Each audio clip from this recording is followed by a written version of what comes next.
Just reserve your seat in the food court. You put your phone on the table and then you put your phone on the table. I never saw that my entire life. I wanted to become a scientist. I had a really bad teacher and she told me, you cannot become a scientist. My university in school, so in Lyon, said that, okay, we have a partnership with the Singapore Management University for your program, so you can enroll. And I was like, okay, I think it's now or never.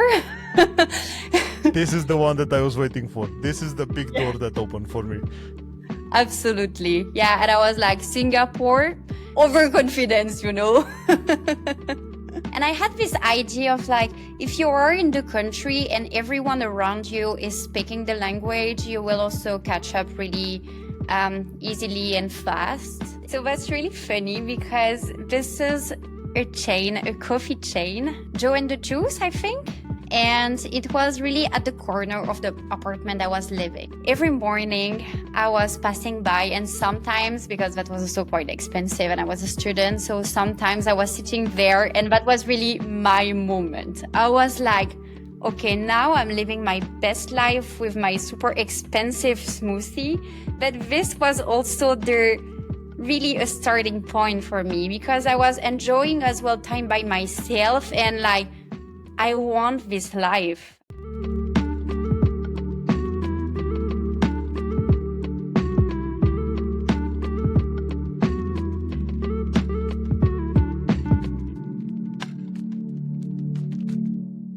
Perfect. Let's go. Perrine, good evening. After an adventurous day on both sides, thank you for accepting the invite. Thank you for inviting me. I'm really happy to have this podcast with you. Thanks for that, Perrine.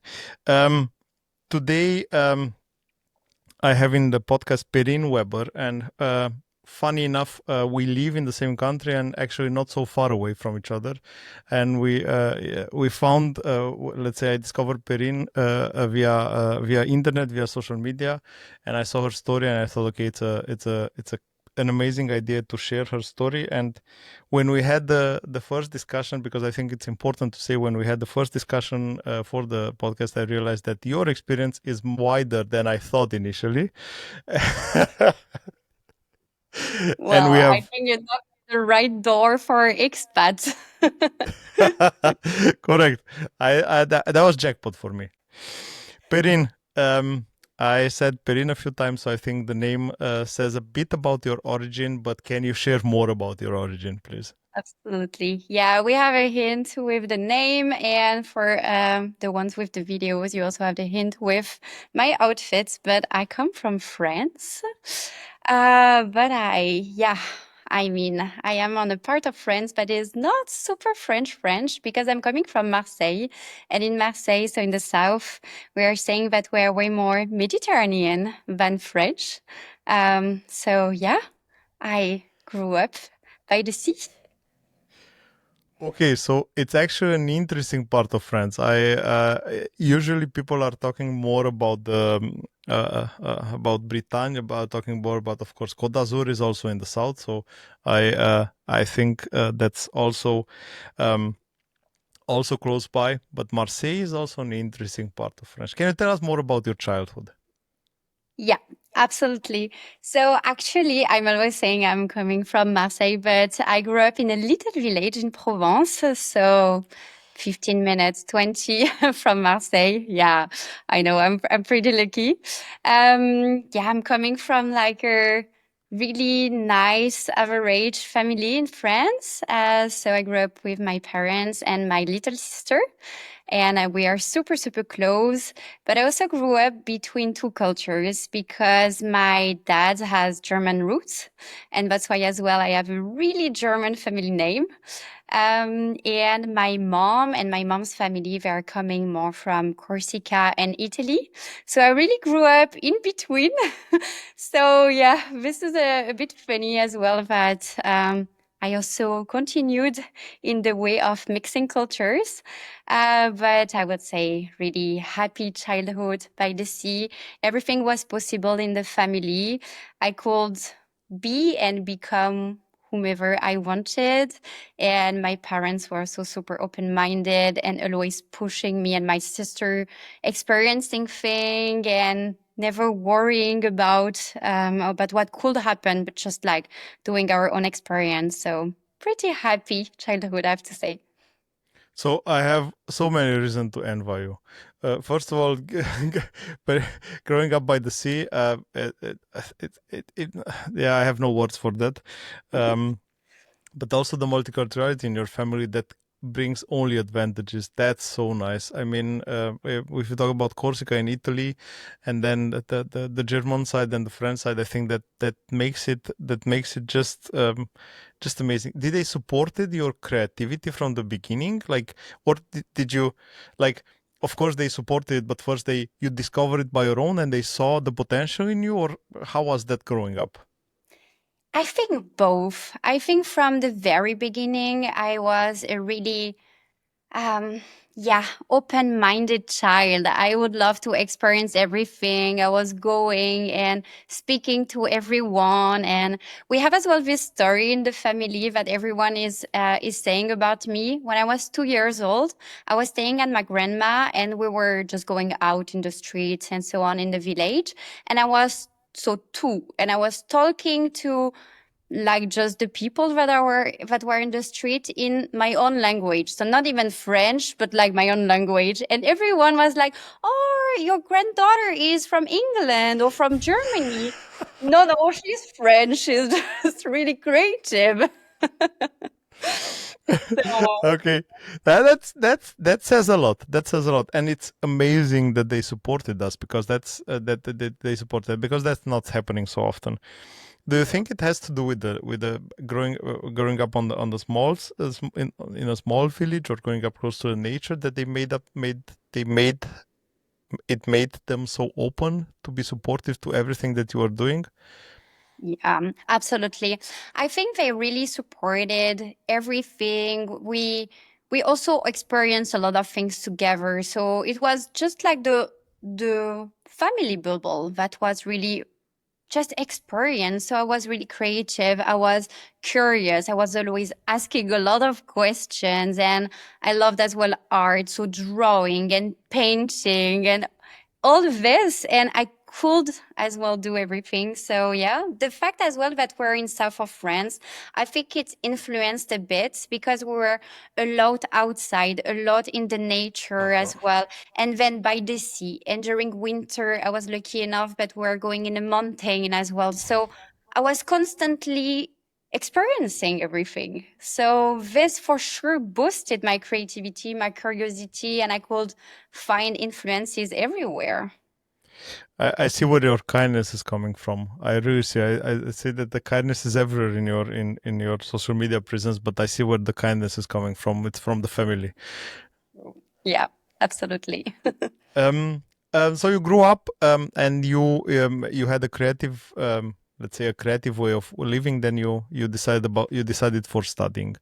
How was the decision process making? Yeah, so I was creative, but I was also super organized. I mean, this is a bit of a German influence here. But yeah, so I had a lot of trouble choosing between art because I was really good at that and so on, but as well numbers. I was super good in mathematics and so on. So at first, I wanted to become a scientist. And then I had a really bad teacher, and she told me, do you have any scientists in your family? And I didn't. So she said, okay, you cannot become a scientist. And this, yeah, this is Pure crazy. evil, pure Yeah, evil. yeah, now maybe I thank her, but I have to say that, yeah, it was really hard. And I was like maybe 13. So I decided to switch completely. And I said, okay, I want to become a stylist. I was a huge fan of, yeah, just like all the magazines, all the brands. I had like a lot of mood boards home. I was cutting in newspaper and so on. And my parents really supported that. So I really started as well to go in this path. So I studied fashion in high school. So we have different types of high school in France, and one is fashion. So I decided to enroll in this, and I loved it. I spent 3 years of high school half time just like the normal topics like French, history, geography, and Mm-hmm. so on, Mm-hmm. and half time designing clothes and sewing and organizing fashion show with my classmates that are now like my best friends.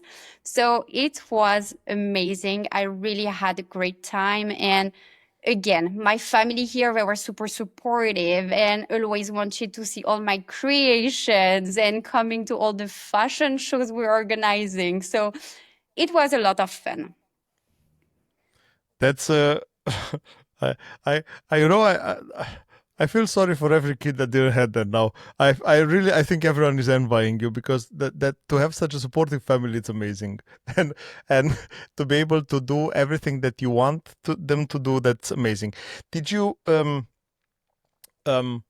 did you went with that further, or when did you start with the marketing side? So after high school, I decided to still continue in fashion. And then it was a bit less fun because it was out of high school. So the competition was higher. And, it was like Uh, I was also in the city and not in like the village in south of France. So yeah, it was a bit different. I studied in Lyon, and then I was like, okay, maybe it's a bit too artsy for me. I still really like numbers, so where we can meet.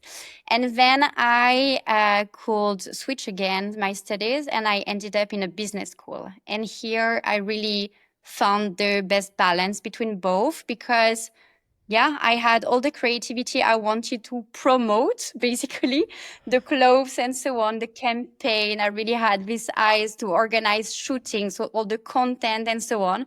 But as well, you have to base yourself on numbers to make it work. So I really find myself, and yeah, since then I love it every day. I was also like this morning when I opened my laptop to work. So I was like, okay, I have 8 years of experiences in marketing now, and I still love it so much. So, yeah, this is really when the switch was too artsy and going back to a bit more numbers. But I think marketing has a huge part of creativity built in, so I think it fits perfectly. Yes, the numbers are there, but I think the huge part is the creation part, and I think the creation Yes. part is something that motivated you to go there. And I mean, the thing is that I saw a video today, and the guy was saying that you have to choose something that is fun for you and it feels like a game, like a play for you, and make it as a job, and then you have it easy for the rest of your life. Now, just just feel easy for you. Not that you love, not that the only thing that you love, but just make it feel easy for you. And I think in this case it was for you. Did any kind of internship in between, or you went directly to the business school? I mean, I went directly to the business school, but in France, every year almost you have internship. Okay. So yeah, I mean, most of my internships were in fashion brands. So this I could also really make the connection with becoming a stylist and then working in Mm-hmm. marketing. So yeah, and this is also the beauty of marketing is you can do marketing for so many fields that yeah, when you have a passion, you can kind of always connect it to marketing. So yeah, I worked for all of those fashion brands. I'm still in contact with them. Now I am clients even of them, which is also really cool. And yeah, so mainly in Marseille, then in Lyon.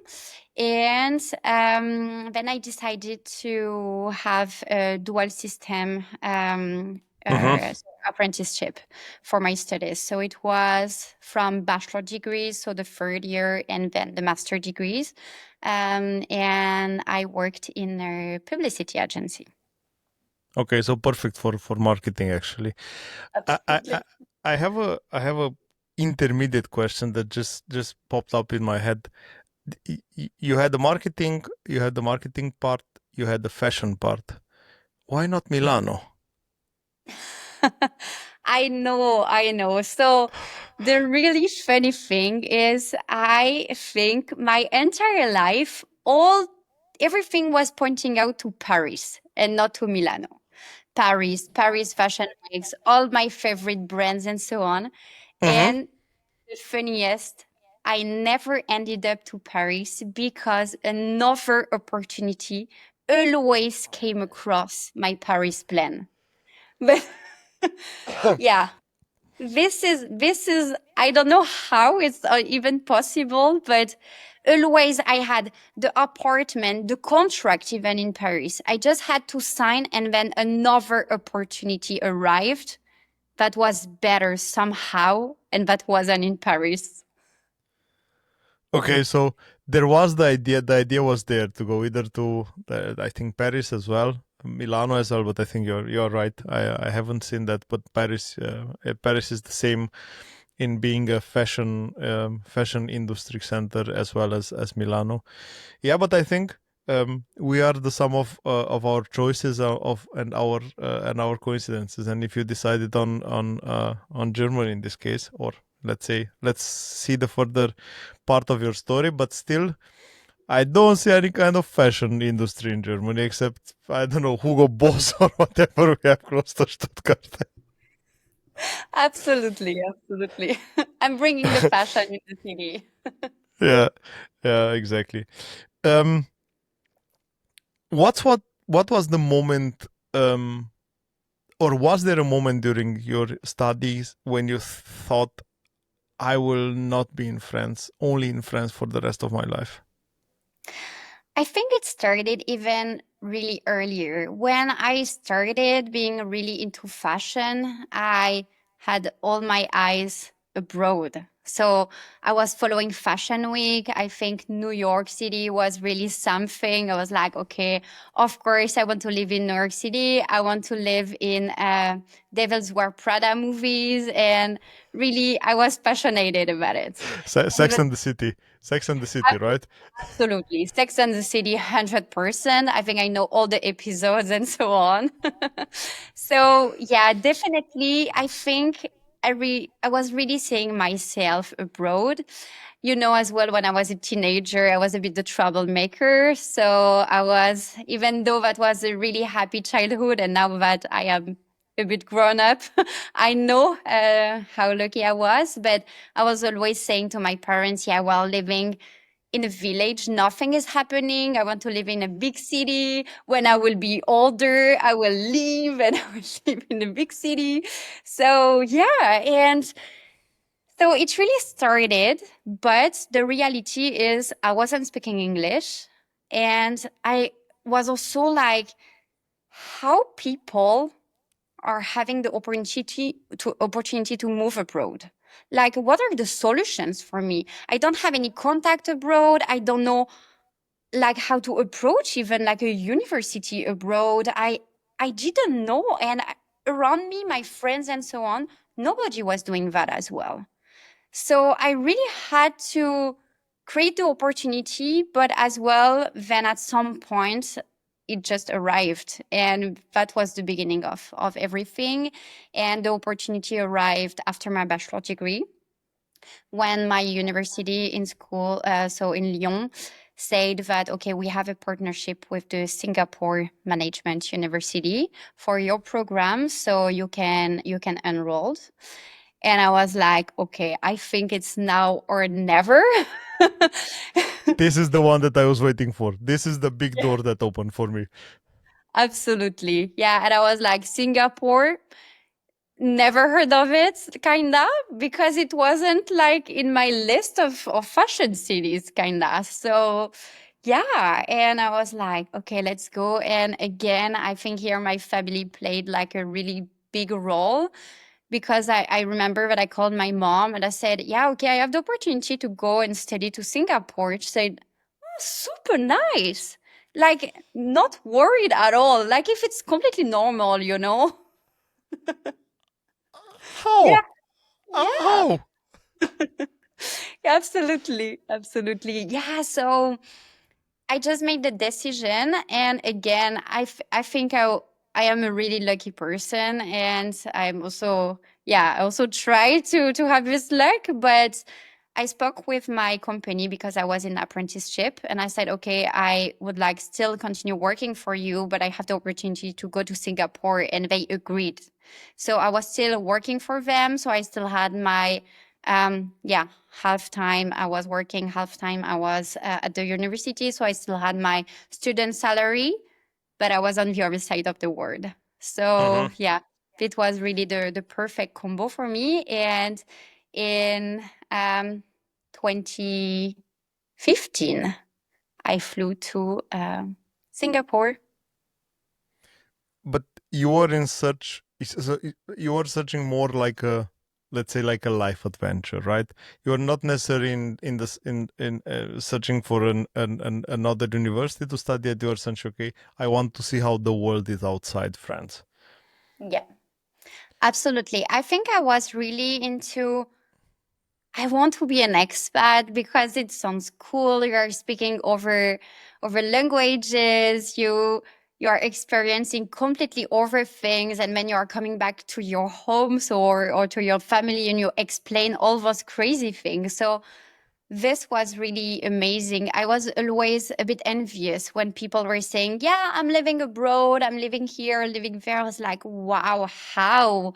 How come you just had the opportunity to go and you went and now you live there, but like were you speaking the language before?" Like I had so many questions. And then when I arrived in Singapore, I was speaking a bit of English, but I mean, French people were also not known to speak really good English because the reality is that, yeah, like the school system is not really good to teach us languages. But yeah, I I graduated still. So there are two things that I think there are two things that played a big role there. So I see the pattern in the Western European countries that have this dubbing in TV where you don't see the original language. It's happening in Germany. It's happening in France as well.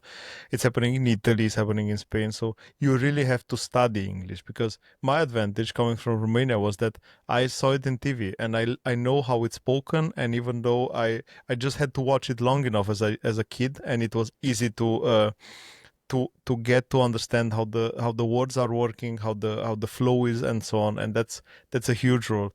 And the second thing that I have to tell you, I have one of the biggest regrets of my life. I studied 11 years of French in school, Ooh.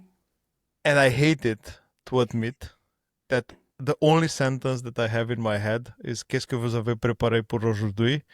Because that was the sentence that was always said at the beginning of the class when it was about homework.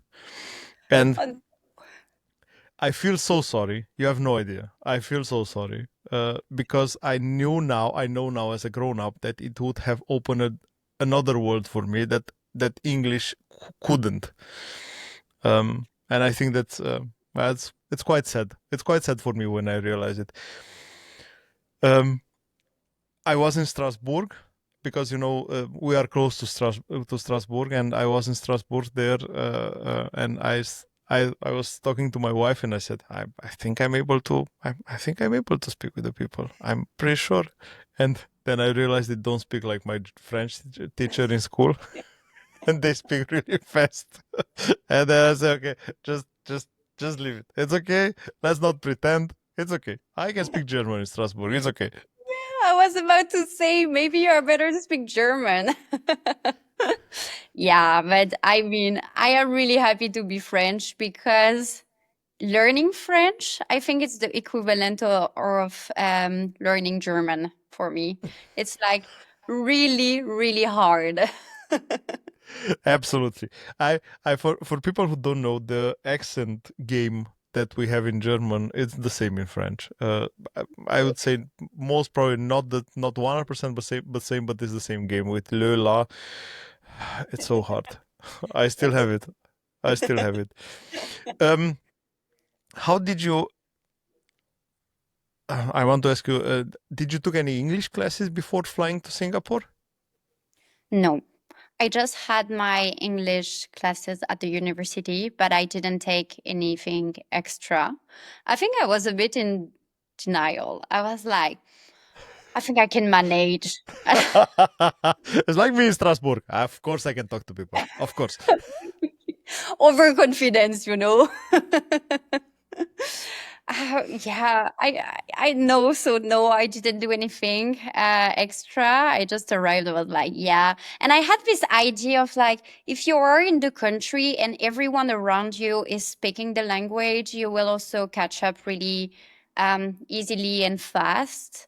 And it happened. I really learned a lot, and all my classes were also in English. So at some point, I also didn't have choice. You know, at the beginning, I was like, oh, wow. Okay. It will be hard. So I was understanding kind of everything, but not the keywords or the specific words because I didn't have the vocabulary. But at some point, marketing, you are always having the same keywords. So yeah, it became easier and easier. And yeah, at some point, I was able to write actually my entire thesis in English and to speak. Before switching to Singapore, Perrine, I would like to ask you what would you say to your 20 something self years old before boarding the one-way plane to Singapore? I think this is still a motto I have with myself, but it's you see the plan, it will never go according to what you have in mind for a plan. So just go, just go.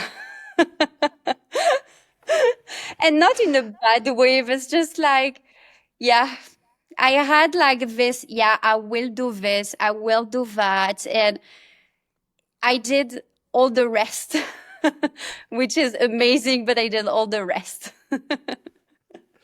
And that's that's a huge lesson. That I one of the things that I'm trying. You're a parent as well, and I'm a parent as well. We have small kids, and I think that's one of the hardest thing that I have to that I want to teach him somehow. That whatever you plan, it will not work.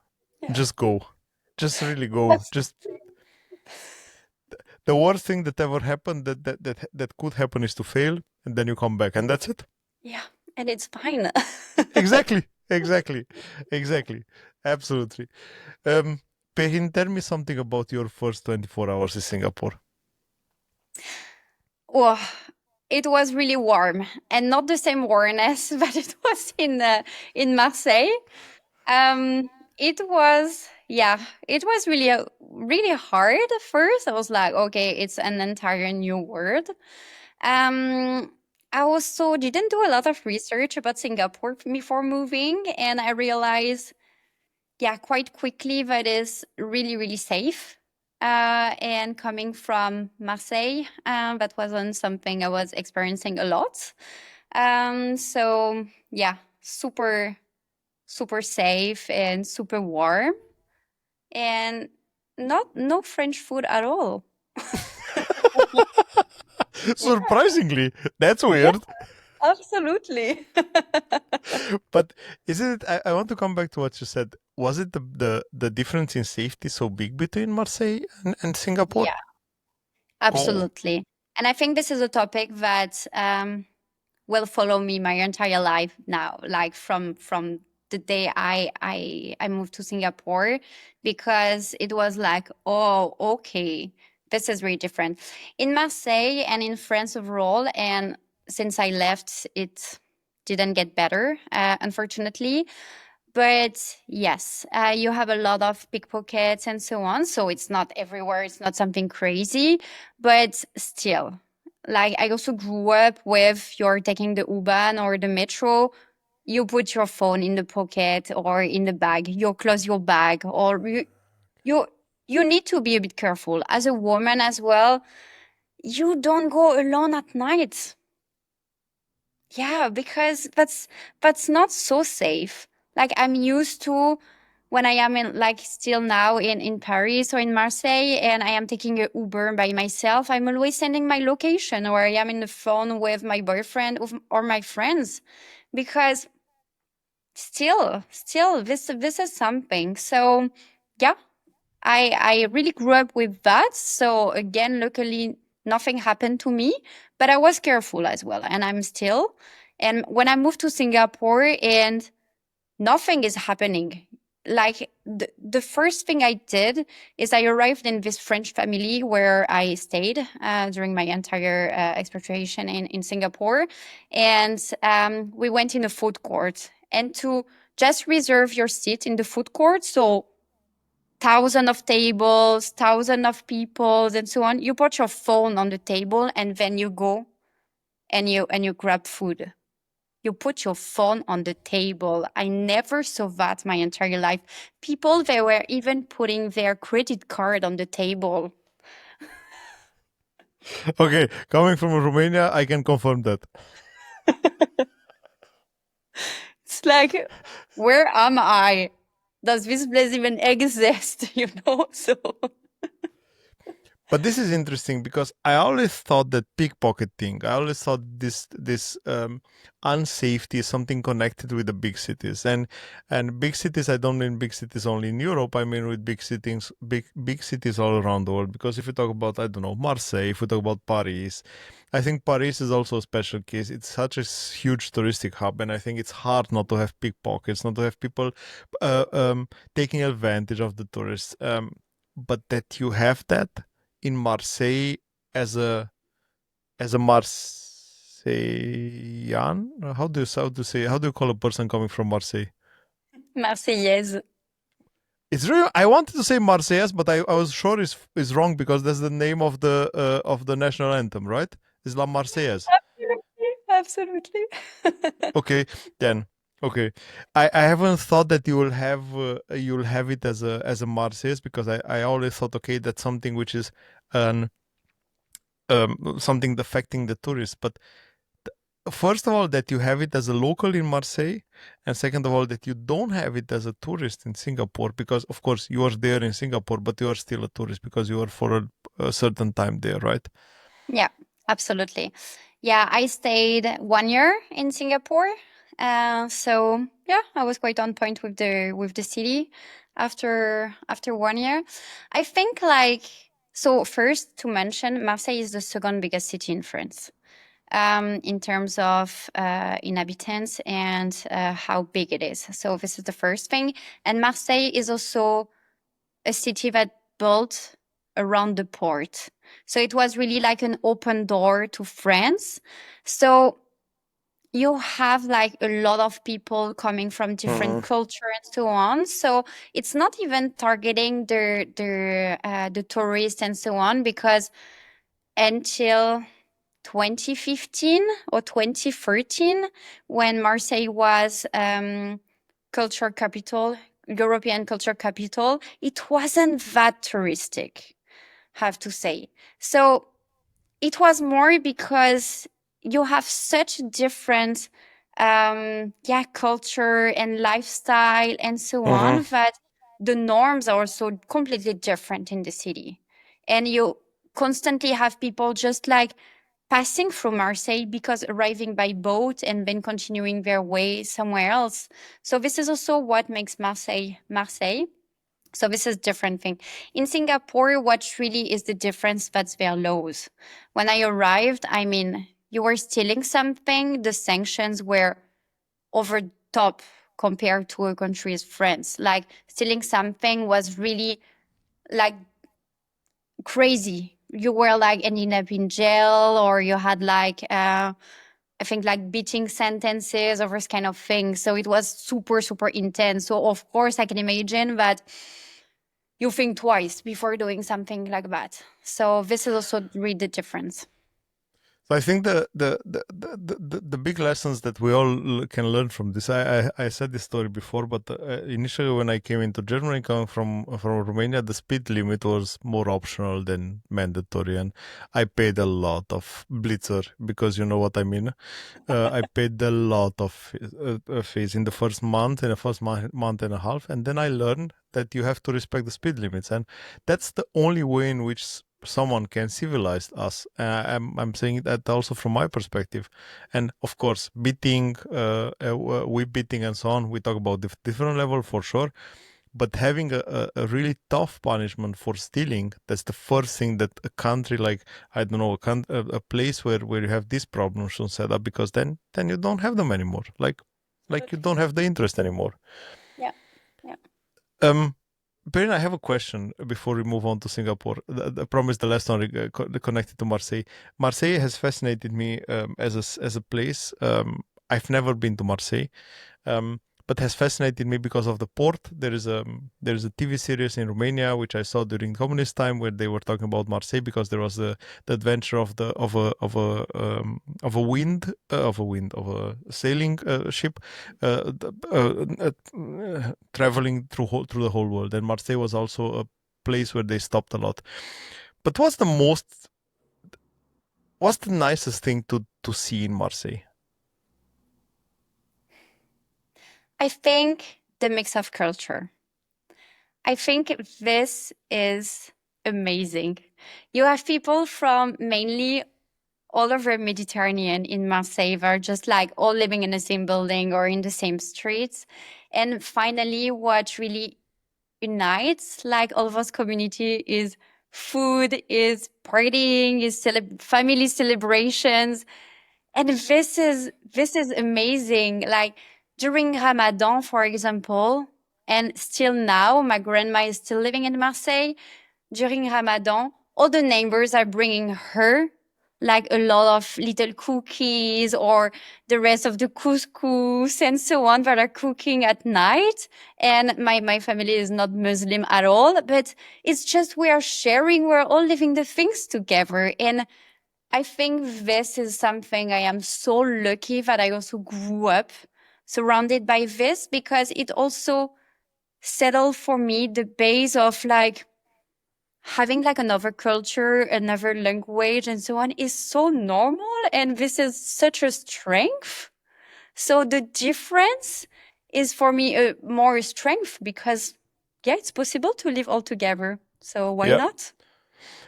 a huge lesson there. A huge lesson there because the biggest problem that we have in today's culture is that we are not able to accept each other's habits and to accept the fact that people have different habits that we have.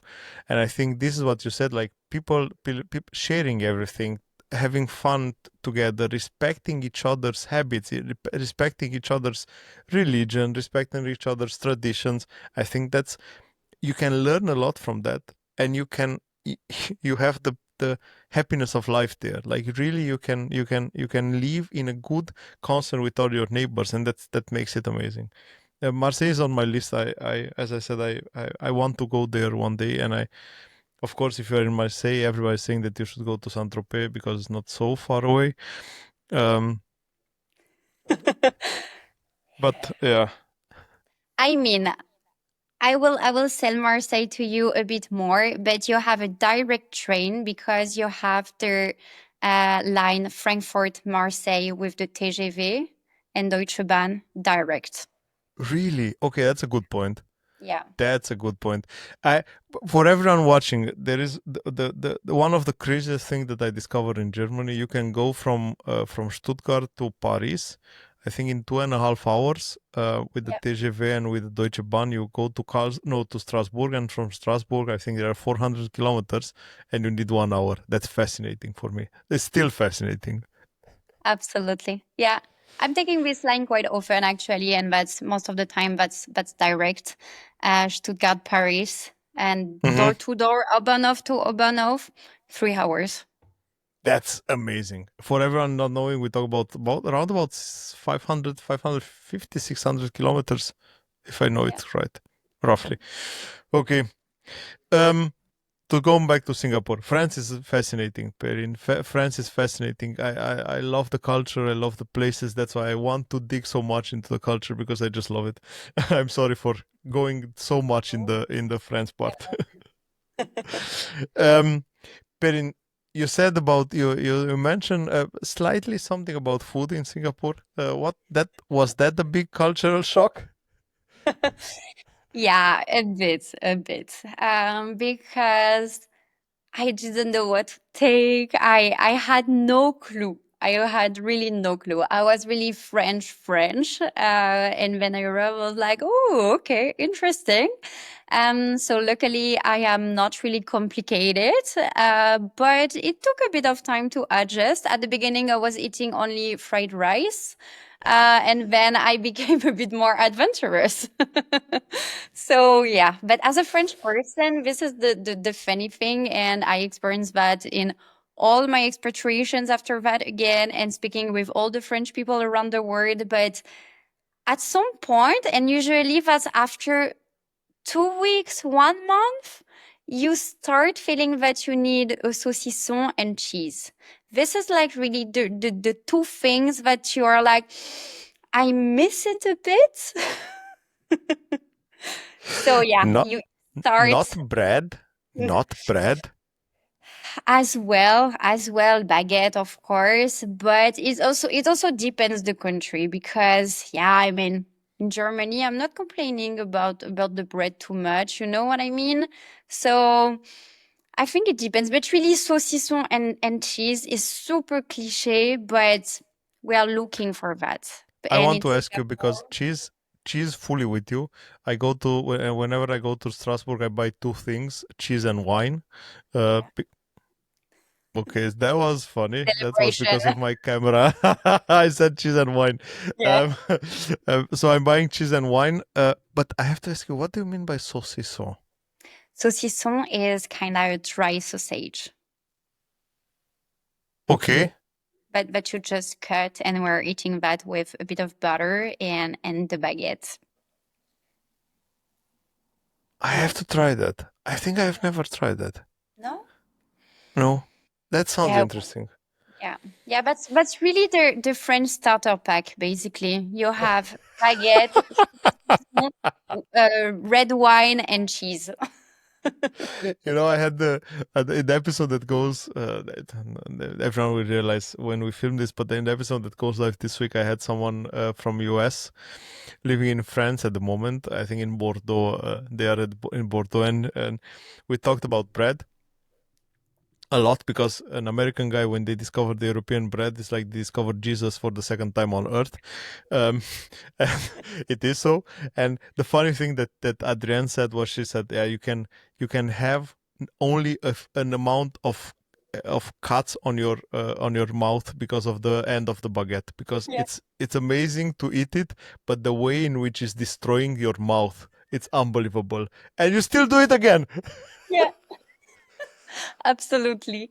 Yeah, usually you are fighting right when you go out of the bakery, like, can I have the quignon, please?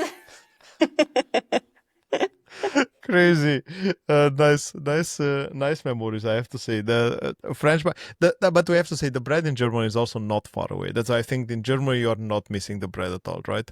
No, and I really like all the variety of breads in Germany, actually. Now that we talked about food, how was the university? How did the university welcome you when you arrived there? That was really, really cool. So I was matched with another student. And this was super interesting. So that was actually an American guy. And so he was like in another level. And yeah, already experienced everything. So I made a lot of connections. And then I was really with the English speaking persons. So that was really perfect for me, I have to say.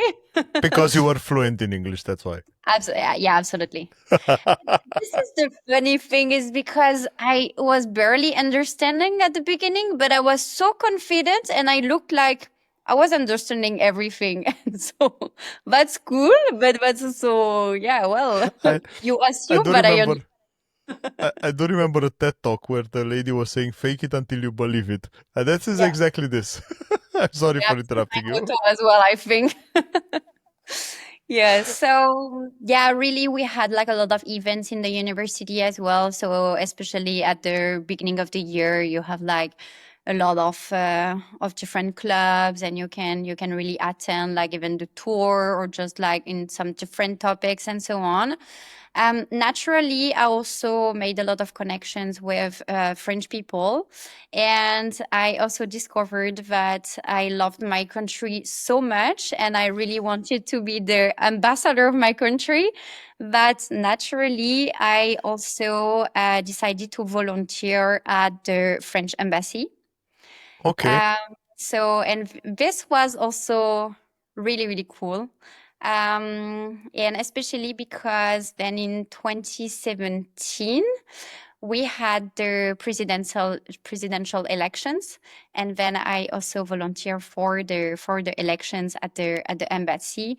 And this was really an amazing experience for me because you are meeting all the French people that are living in Singapore because they are all coming to vote. So I loved it. I loved it, and I realized that yeah, this brought me a lot of joy. Correct. You meet like really everyone that is there because they all come to vote. At least the one that are close to the embassy. Um, Absolutely. so you felt blend in to the community or blend into the expat community? Both. And Both, okay. I really, yeah, really both. I think I was in a way really into it. I loved it. I was mainly with French people, but as well with international. So in Singapore, and this is what I really liked, you have really different communities. So when I was there, at least we're saying like you have a lot of Chinese people, a lot of Indian people, then you have the Singaporean and the expats. And Mm-hmm. but everything that is out of China, India. And you have a lot of, or at least you had a lot of Swedish, Norwegian, I don't life know is. where's that coming from. I love it. That's so funny. I have no idea.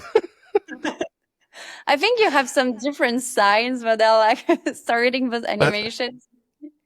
I don't know. yeah, okay, I found it. I With found it. perfect.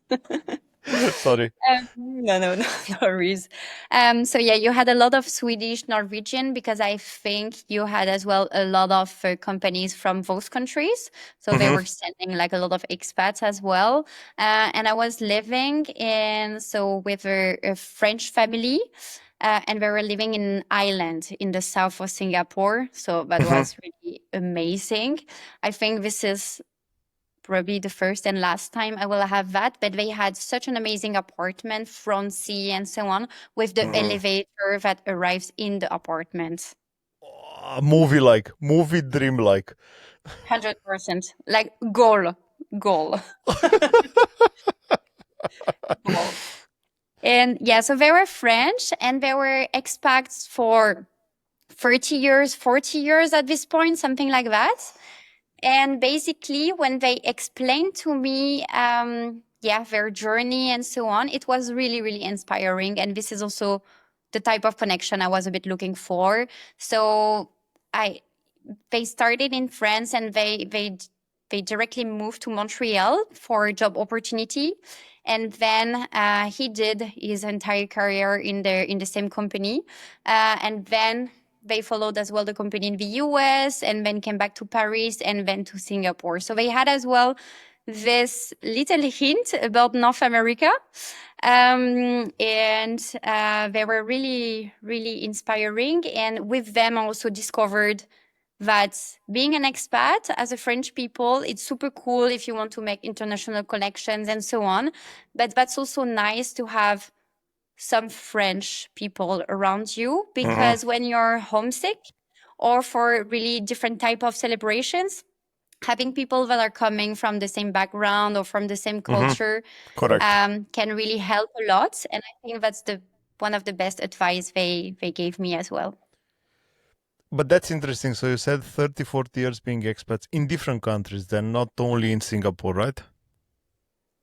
Absolutely.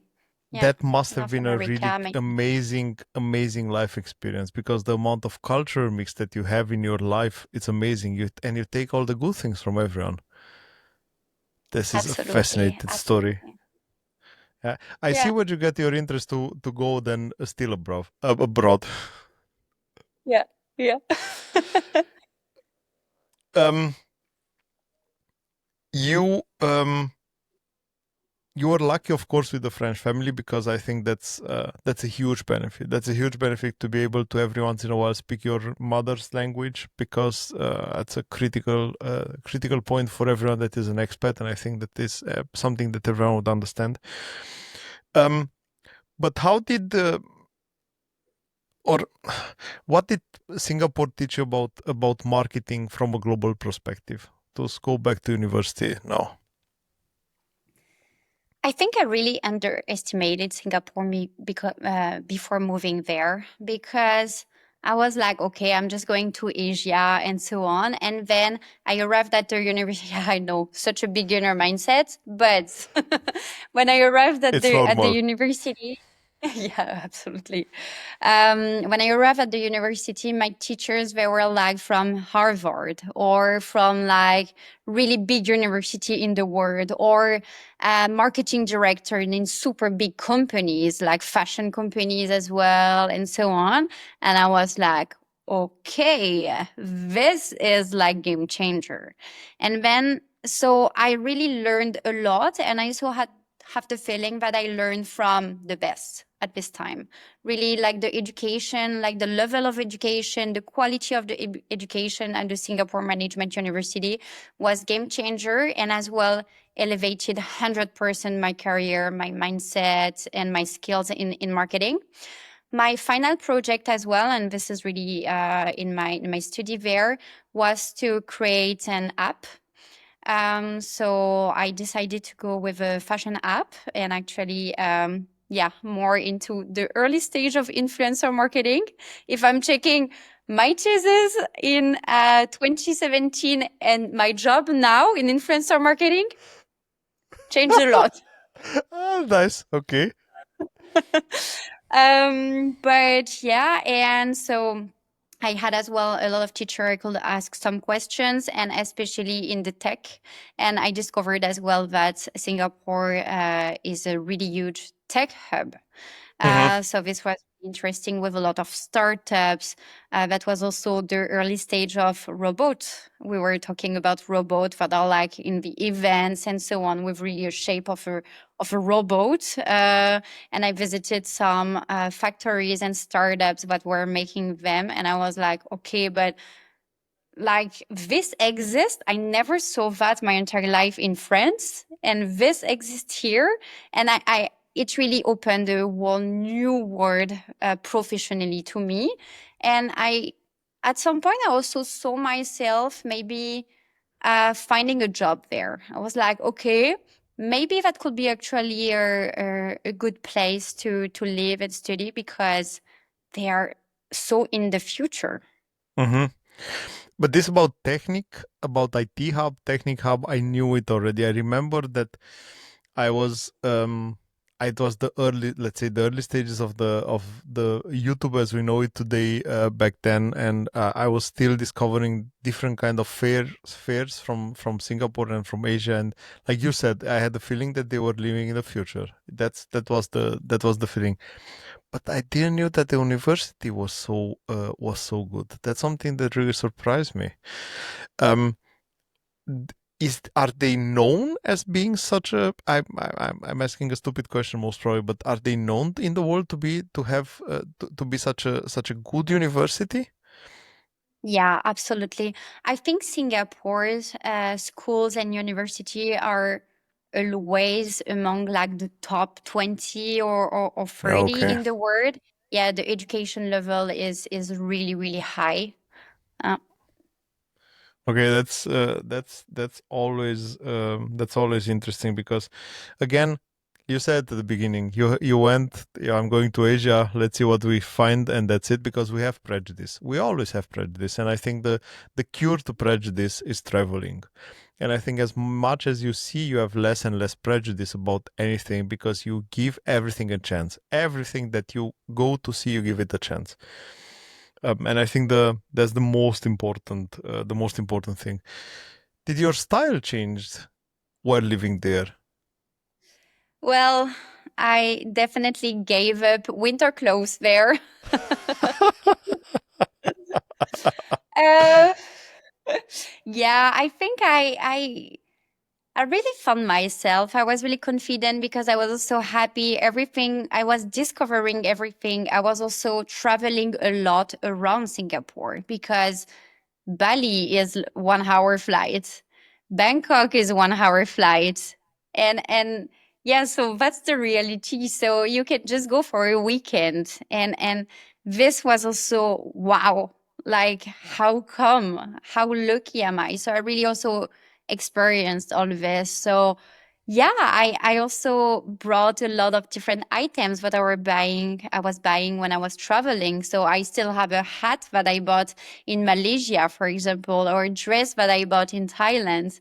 Because yeah, you need something, or something is trendy on a place, you're just buying it, and then usually you just keep it. And even now I still have some items from my time there. It's crazy that you say that you had a 1 hour flight to Bali. It's just hard to believe All from here. right. Yeah, it's just crazy. And from here, I don't know, I have the feeling that you need 5 days to get there and back, only for the flight. Yeah. Um,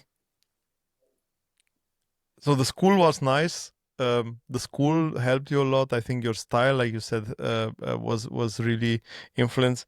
Do you remember? Can you name some places that you learned to enjoy there? That you had them as your home base there, like a coffee place, I don't know, a restaurant or something that you visited while you were there. So that's really funny because this is a coffee chain, that is um, that is called Joe and the Juice, I think. And yeah, this is like smoothie, like a bit, yeah, Okay. Bali or Los Angeles style thing. I think that's American, but something to double check. And it was really at the corner of the apartment I was living. And every morning I was passing by, and sometimes, because that was also quite expensive and I was a student, so sometimes I was sitting there, and that was really my moment. I was like, okay, now I'm living my best life with my super expensive smoothie. But this was also the really a starting point for me, because I was enjoying as well time by myself, and like, I want this life. I want as well to stop by my dream coffee like every morning when I'm going to my company where I am working as like in marketing. And really, I really starting like envision as well my life as an expat and in marketing. And even now, so this is not something we have in Germany, this chain, but usually that's also in airports and so on. So when I see the sign, I also reflect on like, okay, the first time I went in this cafe was in Singapore, and such a journey in between Singapore and now. And I always try to buy something there, and I'm still like really happy, and I'm like, I can do it. So yeah. It's crazy how this happiness is coming from the small moment. So if you think now about it, it's nothing, right? But it was such a happy moment that you remember, and it's the biggest proof that you need that money. In fact, that does not make you happy. Those small moments that you learn to enjoy and cherish, those are the things that makes you extremely happy. Yeah. Um, the did the idea of becoming a creator somehow came up from Singapore, or was something that came up later? No, definitely in Singapore, because I was traveling a lot. So I was also sharing a lot about my life in Singapore and my travel as well in Asia. So I really started enjoying content creation and photography and really styling things and so on. So I always had this. I think my entire life I had, I don't know, maybe 15 blogs, because I'm also really passionate about like building a blog, doing like all the design, but then writing the articles and so on, less my thing. But I like when it's beautiful, you know? Can you help me doing that for my website, because I like writing but I don't like designing. Perfect. Of course, no problem. I can do it. This is so funny. This is so funny. Yeah. So I really like all those kind of things. I can spend like 10 hours just like choosing all the elements I want, like in the content creation and so on, and then doing all the work, all the editing and so on. I love it so much. And then posting, it's I love it as well because I'm sharing and so on, but it's fine, you know. It's like I yeah, what I like is the pre-production that is bringing me a lot of joy, organizing and so on. So yeah, and I did that a lot in Singapore. I remember, and I really started there as well. I have to say, I was in a really Instagrammable apartment, so it definitely helped.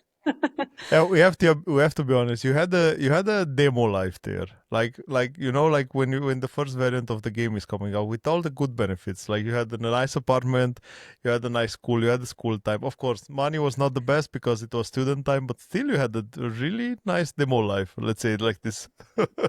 Yeah, that was a teaser of the life I want to have.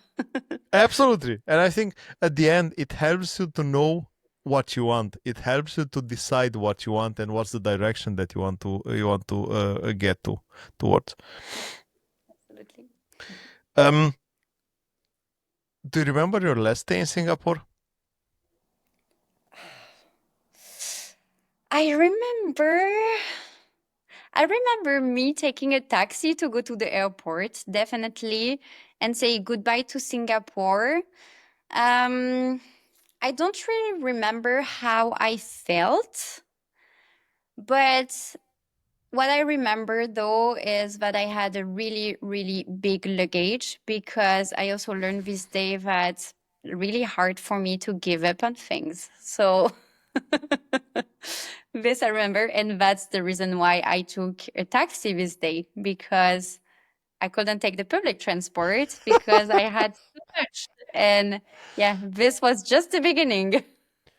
What was harder, Perrine, coming or living?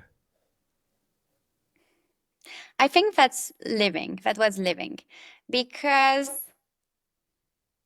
I and again this is always same feeling for me after all those expectations, but it was like, do I make the right choice of living because I know now what I'm quitting, and I love this life, and is it the right decision, or should I stay and find a job here because now I just graduated, so now I'm going back to France, I have to look for a job. So what's the perspective? Is it like really the right decision? Because I'm happy. So, of course, and this is also a pain point, it's like you have all the visa part as well.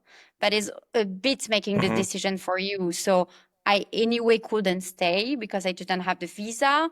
And otherwise, I would have maybe like 2 or 3 months to find a job. But yeah, for me, I had a flight back. So I just took the flight, and yeah, I remember I was like, okay, I really like this life and I don't know what's next. So this is a bit, I was a bit worried. You are leaving behind you something that you enjoy, and you are going towards the unknown. I think that's something which scares us always. Absolutely. When you came back, what was the first thing that you had? What was the first food that you had in France when you came home? I have this picture of my mom welcoming me at the airport with a camembert. So like the really stinky cheese. That's so French. That's so French. Yes. And I have the picture. So this is so funny. So yeah, definitely a camembert. To come back, there are two things. I still have to say something about food. I have to stop doing that. I'm But sorry. this is good because you always do that when we talk about food, so it's fine. Yeah, yeah. There are two things which I love camembert, but I love brie as well. And there is this cheese. Ah, I yeah. don't know.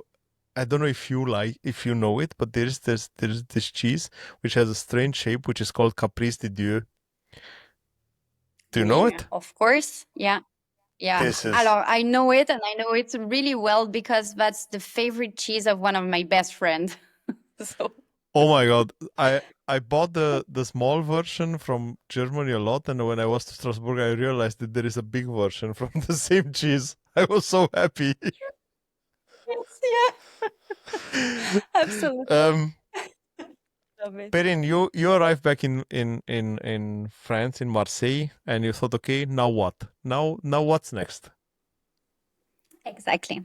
So I volunteered for my French university at a student fair, and the director of the school was at the fair with me and so on. So we talked and said to me, "Okay, what's next for you?" So I was in discussion with some companies in Paris for a communication, yeah, specialist position or something like that in a fintech um, company.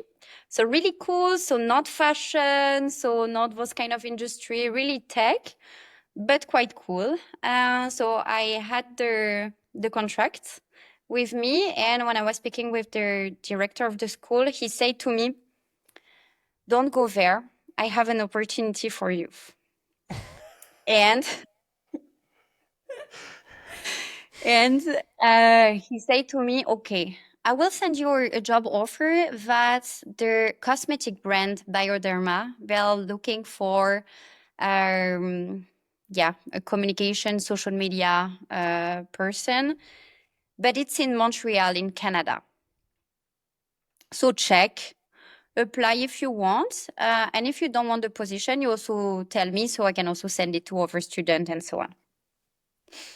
I was like, okay, let's apply. Probably they will have so many applications that it probably won't be me, because for me that was a bit dream job in North America. So I'm getting closer to New York City, which was really, yeah, close to my mind. Absolutely. Absolutely. Cosmetic fashion, that's really glamorous. So cosmetic company known as well. I really like this brand. And yeah, first job, like abroad and so on. So I apply. Guess what? I got an interview. And guess what? I had the job. So yeah, so I remember, and it went so fast. They were really looking for someone like almost immediately. So it went so fast. I was available as well for the interview. Everything was online because of course they were based in Montreal. So yeah, so it went so fast. But I think like within 5 working days, I had 2 interviews, and they say to me, "Yeah, okay, Perrine, it's you." And I remember that I was in my little student apartment that I still kept actually in Lyon by myself. And I was like, I have the job in Montreal. They make fun of me. They make fun of me for sure. And I remember that I called my mom, and this is again like the story of my life. I say to her, "Yeah, so actually I'm not going to Paris. I'm going to Montreal." And the reaction is like, "Oh, but that's amazing. Super. Congratulations." Yeah, I Like, know. no, not even, oh, come on, again? Or something like, Not worried, no question. It's like completely normal, you know. It's like, "Oh, that's really cool," and that's it. So yeah, so I called their company in Paris and I said, "I'm not coming." I have a better one. and I yeah, and I moved to Perrine, Montreal. So I graduated in June, and I moved beginning of August. oh, that's fast. That's really fast for an Yeah. over the ocean move, overseas. Uh, how hard is it to get, I don't know, contract? Of course, you just told us it was a fast move, a fast pacing job, but how hard was it to get the legal approval for as a French citizen to work in Canada? Um, so again, on this part, it went quite fast because they were hiring me in a certain type of visa. So I didn't go through like a process that is open to everyone. I was really like sponsored by the company and so on. It was as well during summer. So not a lot of applicants. So really, I think I applied directly for the visa. The week after, I was in the bucket to give like a lot of more documents, and 10 days after, they just approved my visa. But again, because I was sponsored by a company, so I guess it also like accelerated a bit the process. That means no separate interview. Just send the documents with the contract and so on, and everything was approved for you. Yeah, absolutely. Yeah, they really just needed basic documents that we have. I also didn't need to go to the embassy or those kind of things. Everything was online. So yeah. Mm-hmm. That's quite easy. I always thought that there is a special deal between France and Canada. I have to be honest. I always thought there is a special, because you speak the same language. I always thought there is a special deal so that you can easily move there, but apparently it's not. No, no. I mean, yeah, that's still French. France has like a nice passport, I guess, and opens a lot of doors. But yeah, nothing too special for my visa at least. Okay. Perrine, we said that we will do multiple episodes, and I think this is a moment when I would love to say, because the French and the Singapore experience was something that was really nice, and I would like to hear more, or to tell the viewers that they can see more in the next episode about the Canada and the German experience, because I think it's a mouthful to tell as well about those experiences. But before we wrap this up, I do have my standard rapid fire questions that I like to ask at the end, and I have two sets actually that I prepared. One about about France, because I love France, and the second and the second about the Singapore experience. Perrine, a French dish that brings you instant comfort. The navette. This is a yeah. Like, I I learned know. so much today. I learned so much today. I'm a fat guy. I'm not allowed to talk that much about food. Yeah, I will continue like empathizing and selling Marseille, but the navette is this little cookie that is with orange blossom water in it. And I really love it because it reminds me summer. It reminds me as well my family, because my grandma is cooking a lot with orange blossom flowers. And this is also something you can almost only buy in Marseille. So meaning when I have them, they are really precious. So it's either someone brought them to me or I brought them from Marseille. So I have like a limited stock. So this is really comfort food and I love them. Okay, that's interesting. I never heard about it. I had the same. I've heard the same story about pastel di nata. I don't know if you know it. You know it Yeah. for sure. But in the meantime, it's available in a lot of places. There are a lot of time where you could still buy it only in Portugal, Porto, or Lisbon. That was amazing. Now it's available everywhere. And it's not the same. It's not as special anymore. It's still tasty, but it's not as special anymore. That's true. Um, what was the first piece of clothing you obsessed over?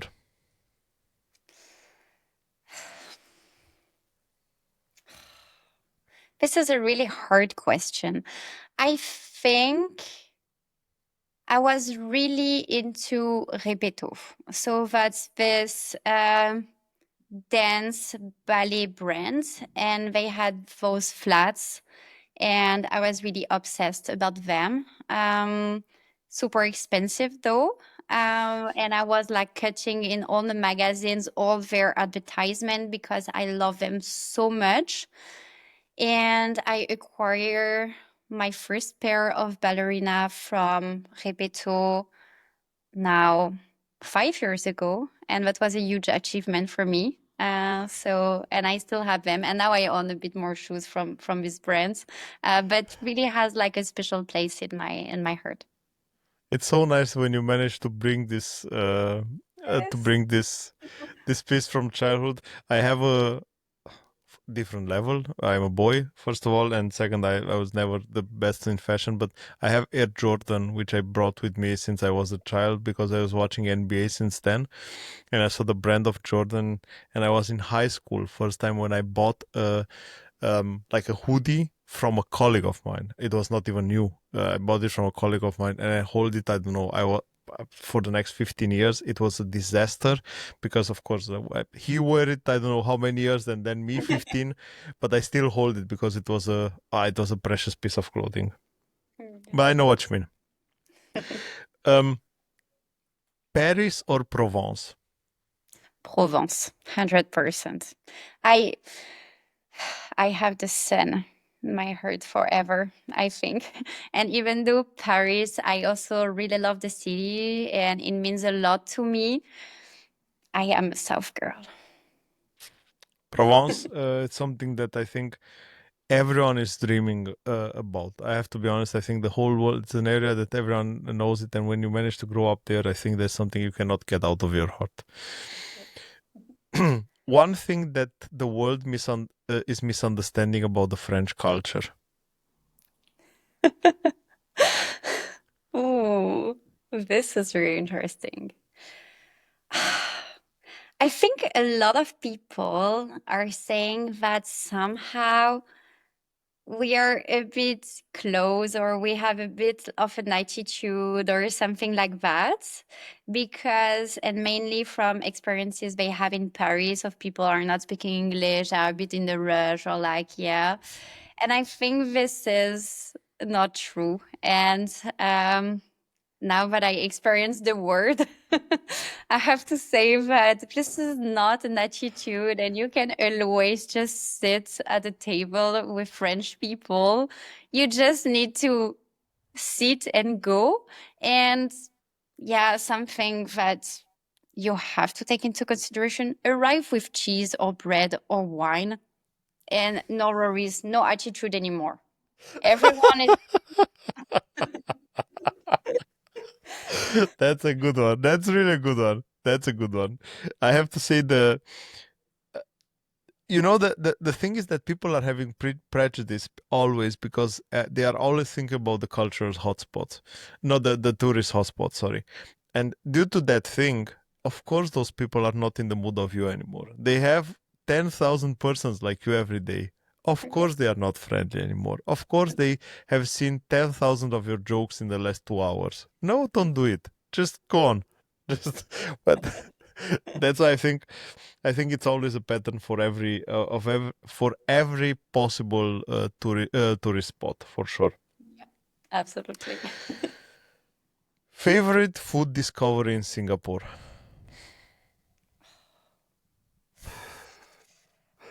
I think so. It's not like it's a fruit that I never ate before Singapore. That's a dragon fruit.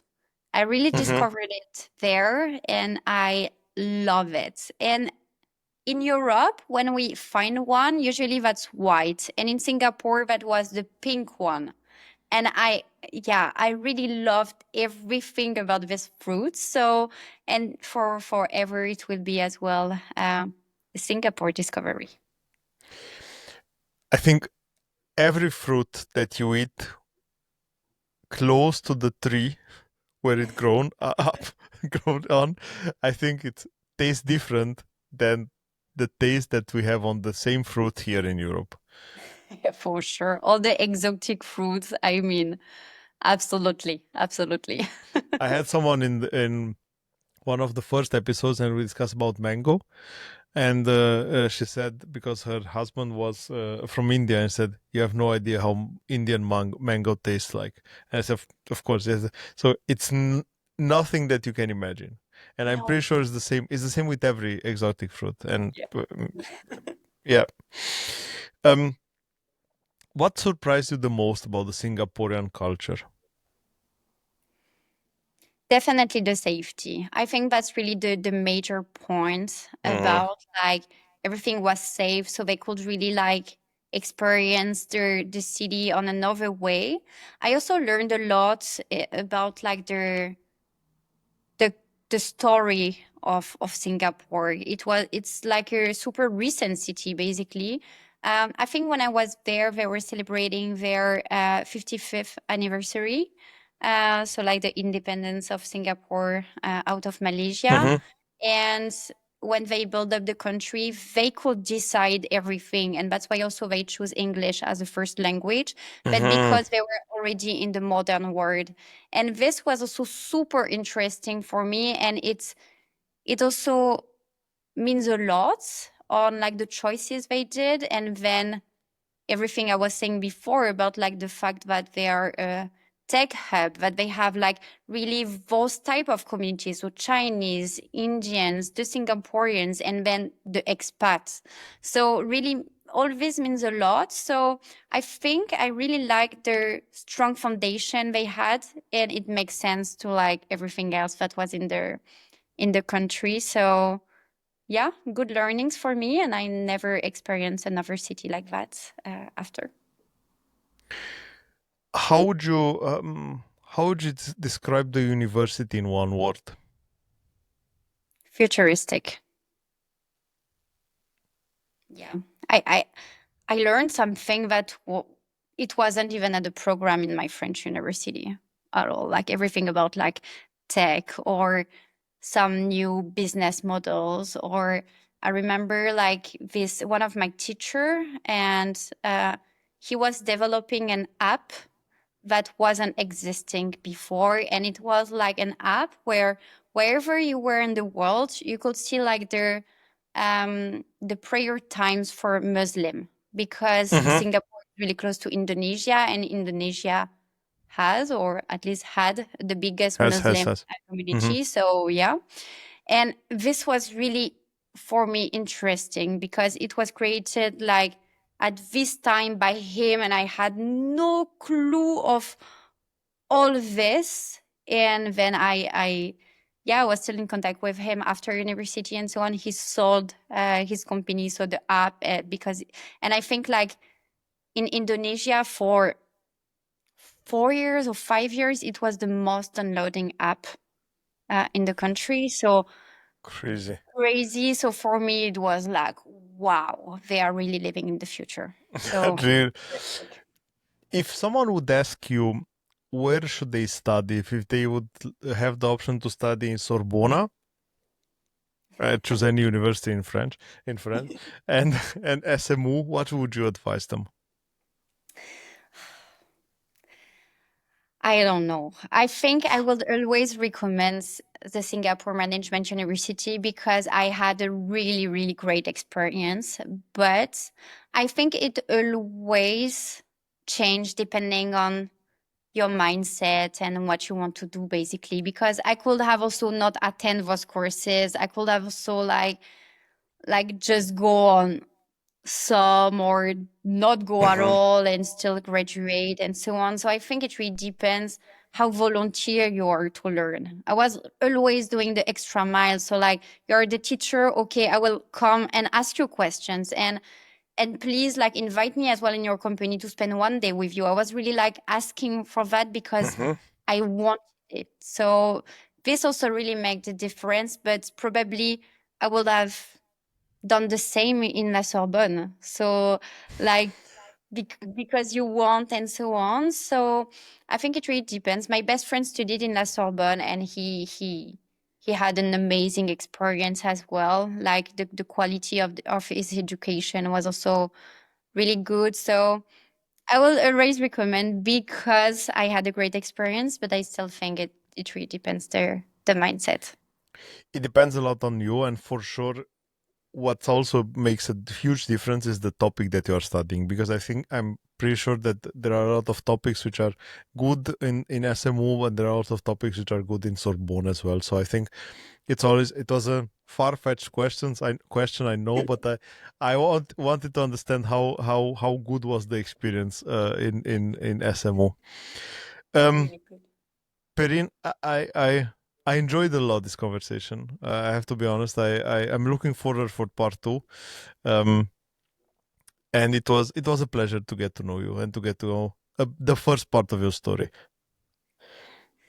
Thank you. I really like the question. Some were really tough, but I think like one big learning is you really need to go to Marseille and visit. So now you really don't have choice. La Navette. If I Oui, remember la something navette. after, if I remember something about after our discussion today, it's gonna be La Navette. Yeah. Perrine, thanks so much. Looking forward for part 2 to hear the rest of the story. It was a lot of fun. Thank you.